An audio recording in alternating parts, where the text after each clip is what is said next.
Yeah, that body's a blessing, girl. I ain't tryna pressure her. She messed with the temperature. Hard wrote the song, but I am the messenger. What is going on, guys? It's your boy Reloaded here, bringing you a brand new video. And today, this video is a very important video. I do this every time on this date. So, if you guys are long-time subscribers, you guys already know what this is about. It comes on this date all the time. This is my 3-year anniversary video. And what I tell you here is what I've been through 3 years ago when I got diagnosed with leukemia. And I tell you exactly everything from the day before I got it and all the way up to now. Alright, back then in 2015, April 24th, I was diagnosed with childhood cancer, leukemia. So the day before, or the weekend before probably, I think it was on a Monday that I went in, or Sunday night, so a Saturday or Friday, me and my friend Tyler, you guys seen him in videos and stuff, we played with him, and we went out dirt bike riding, and we were having all fun going through the trails, racing each other back and forth, blah blah blah, you know. And we had all that fun. Then it was nighttime, Sunday, like 10 o'clock at night, going to sleep because got school in the morning, you know. So around that time I go to sleep, or I try to go to sleep. I lay down in bed and I start having lower back issues, and it started having low back pains. I thought it was from dirt bike riding, having all that fun, you know. And then all of a sudden it got really bad. So I went and slept downstairs, or tried to go downstairs and sleep on the couch, and I did so. But it got even worse. That did not help. So it got to the point that it hurt so bad I couldn't stand up. I literally crawled to the side of my bed, side of my parents' bed, and woke up my mom and said, "Yo, I cannot walk. My back is killing me. It hurts so bad I can't walk." So,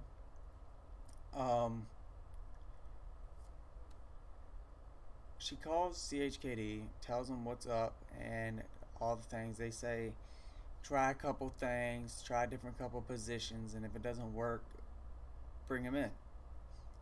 Tried those positions, did not work. So I go into the ER at CHKD, tell them what's going on, what happened the day before, and what's happening now.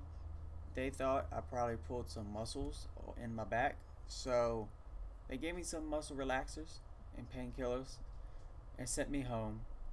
And the next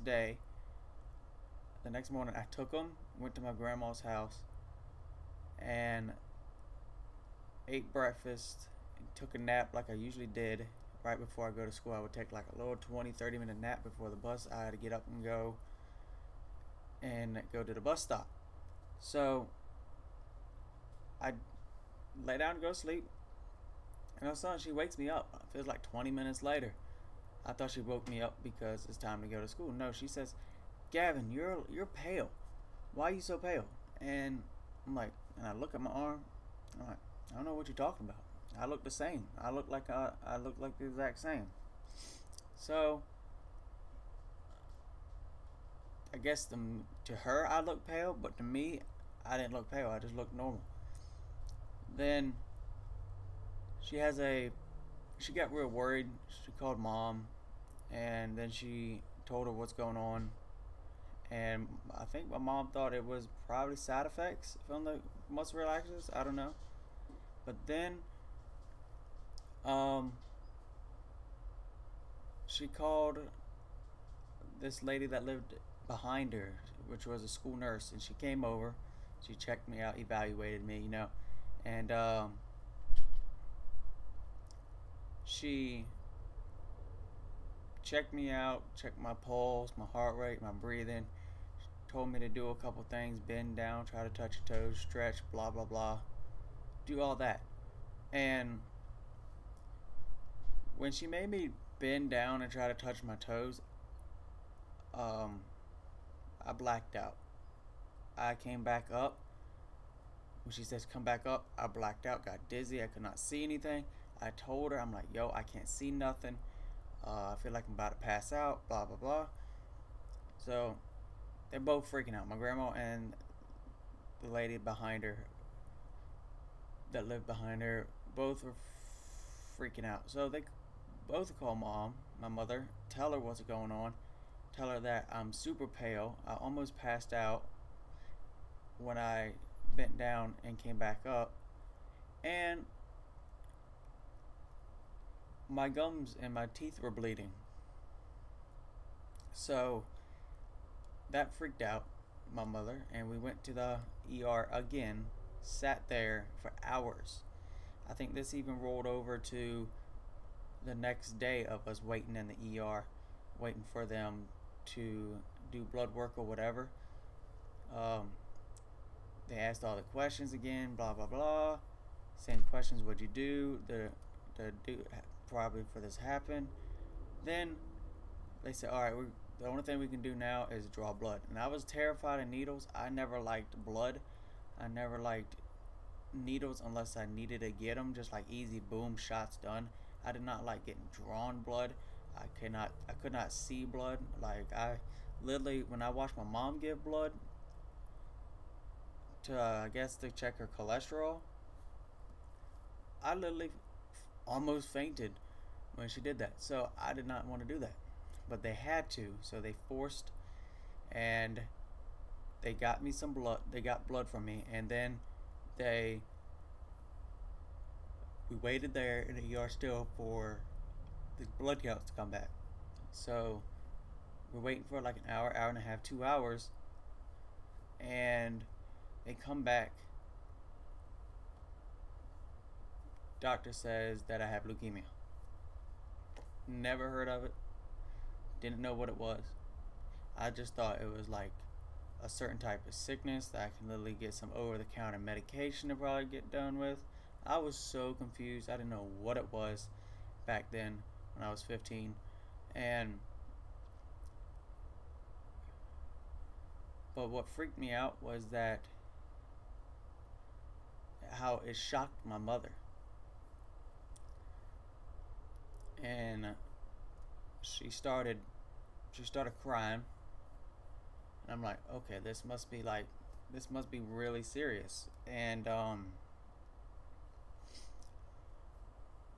then my dad walks in, and then when he walks in, he didn't believe it. I guess my mom told him over the phone, but he didn't want to believe it, so he came in, walked in, she said it to him in his face while she was still crying, and everything like that. For some reason, I thought I did something wrong to deserve it.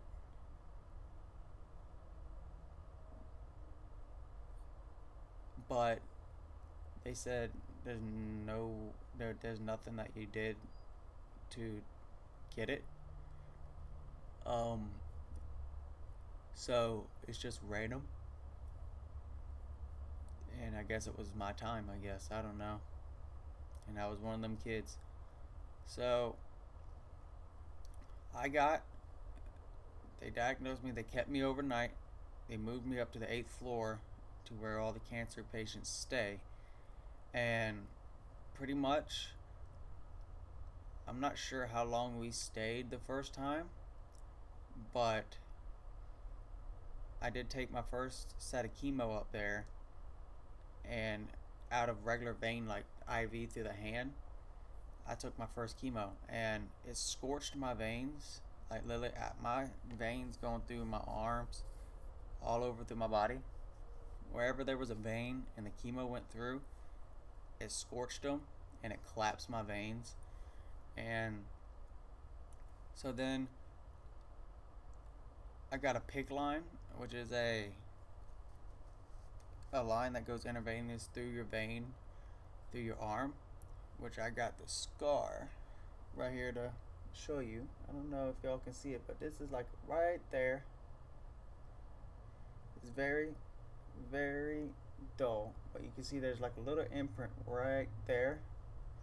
That's where the PICC line went the first time, and had it. Then they would send us home. You know, they sent us home after everything was good. We had the PICC line for a couple months. Then all of a sudden, my arm, the top of the same arm I got it in, was getting red for some reason. Like it was really red, and it was warm feeling. Like when you put your hand on it, it was warm and hot.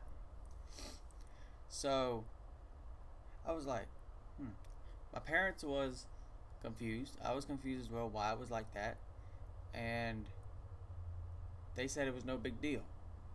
Doctor says it was no big deal. So we would go back to the hospital, and I had a problem. I think I thought I pulled a muscle in my groin area from working or something, or exercising, and so right between my groin area, those muscles right there, they hurt really badly. So and I couldn't walk again. Felt like I couldn't walk. It hurt so badly. So I just sat in the hospital and pretty much in the bed until it stopped hurting. And then one time it stopped hurting, they sent me home. Once they sent me home, excuse me. I'm trying to move the mic a little bit closer. Once they sent me home, then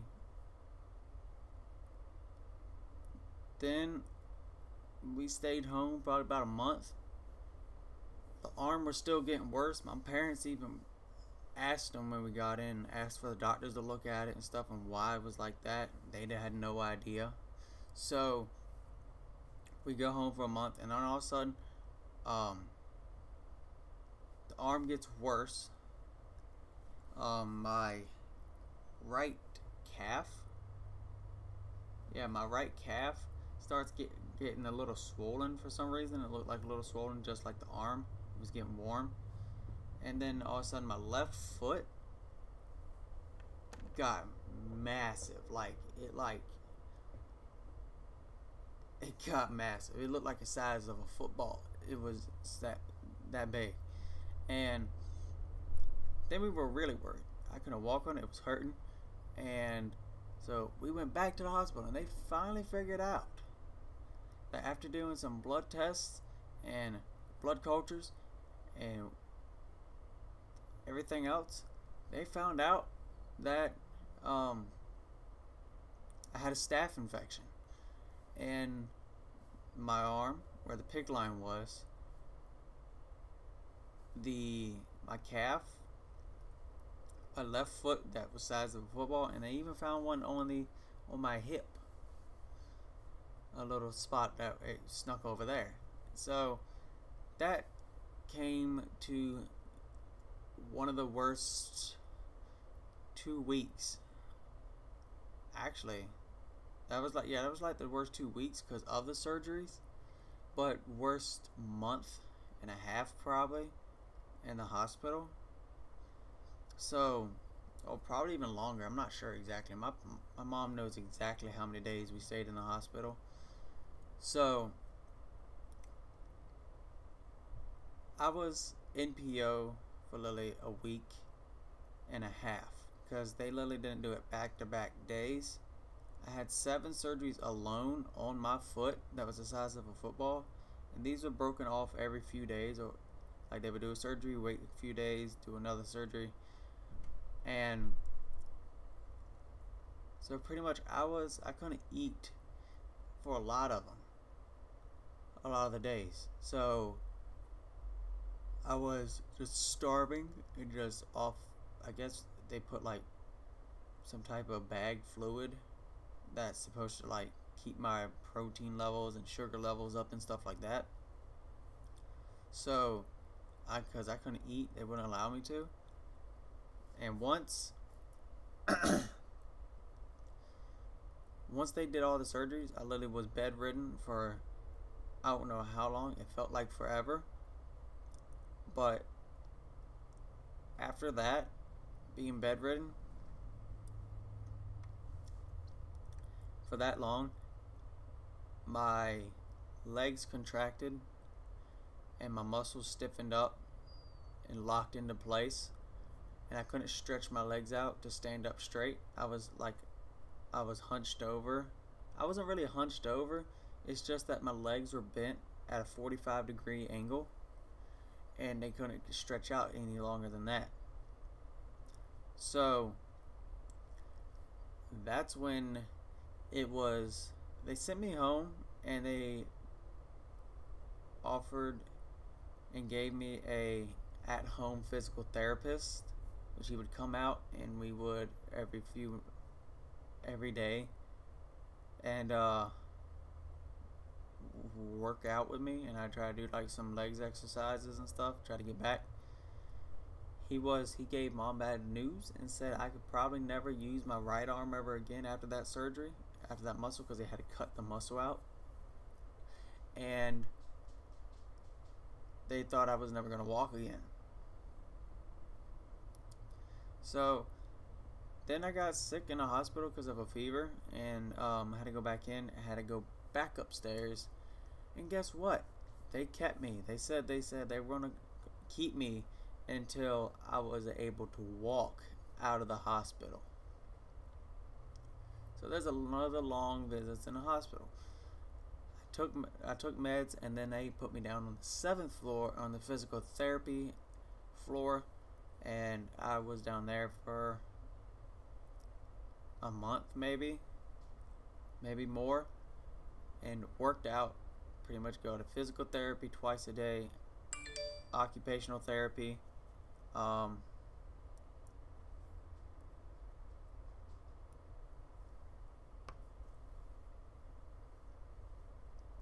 but I would do that for a long time to help with occupational, with finger strength, pretty much hand strength and finger strength, and the physical with my legs and stuff. So they got me enough, they worked me hard enough to be able to walk out the hospital with crutches or a walker. And then after that, I went to outpatient physical therapy, where it's like a physical therapy sports medicine place that you would go and work out, lift weights and stuff like that. So I did that for a couple months, and then I got super back to normal, was able to run, jumps, all things. So I want to say thank you to God. I want to say thank you to the doctors who tell me that I was going to stay until I was able to walk again. I want to say thank you to all the physical therapists and occupational therapists at the CHKD and the outpatient one who helped me. So we all did that. But around June, I think it was at the end of June or close to the beginning of July, I hit remission. And this was literally when they told me they were going to keep me until I walked out. So I hit remission then, and then once my numbers came up, that's when I started doing the physical therapy and went downstairs. And then once I was able to walk out and my numbers came back up, I was gone. I was back at home, and I was going to outpatient physical therapy. I was not going to school because for some reason I just did not want to go to school in a wheelchair, and I did not have enough strength to do so, so I was homebound. But I did go to outpatient therapy for a couple months, got back to normal, started lifting weights, started doing stuff I like to do again, like go-karting and hunting and stuff like that. But that came in like a year later. But I'm back. I do get sore real easy because my bones and my muscles are still weakened by the chemo and everything.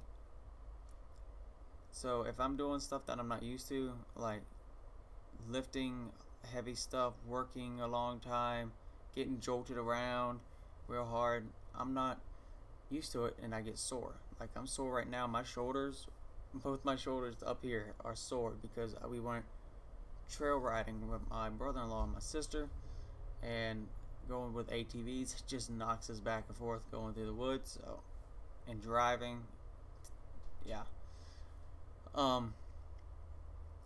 But I want to say thanks for everything. I have a big thank you. I say thank you to the Lord every night for healing me, and I want to thank all the physical therapists, all the nurses, all the doctors, everybody there who helped me out, all the surgeons. Because of them, and especially the Lord, I want to be here. So that's pretty much it, guys. Told you the whole story, and this is my 3rd and final year of taking chemo. I thought I was going to be off of chemo on this date, but they say I have to wait until when they start that countdown of when I take my last chemo, when I hit maintenance is what they call it, or intro maintenance, and that is in August. So I have to take the chemo until August 6th this year. So I'm still close. I'm really close. So I'm only, what's this, the end of April, so May, June, July, August, 4 more months, and those can go by quick if I make it go by quick. But that's my story, 3-year anniversary, and I don't know if I'm going to continue telling these stories until I'm off of chemo, or just make it a whole daily thing to make every year for the rest of my life. I don't know, but hope you guys enjoyed. Leave a like, share this video out. This is a very, very personal video for me, and I hope you guys enjoyed it. And this is pretty much also for all my new subs, because the last time I did it, I was probably underneath 1,000 subscribers, or maybe 1,000. So I have like 1,000 plus more, and that's my story, and that's why I did this. And I pretty much created this YouTube channel in September of 2015, not that too long after I was diagnosed. It was pretty much the first time, it was actually the time I actually was able to go home after the physical therapy, after the hospital, and then I made this channel and I started grinding. So love you all. Thanks for all the support through these years. I hope it keeps on growing bigger, and we will see you guys in the next video. Check the links below for my social medias if you want to follow me and message me on there. And we will see you guys in the next video. Peace out.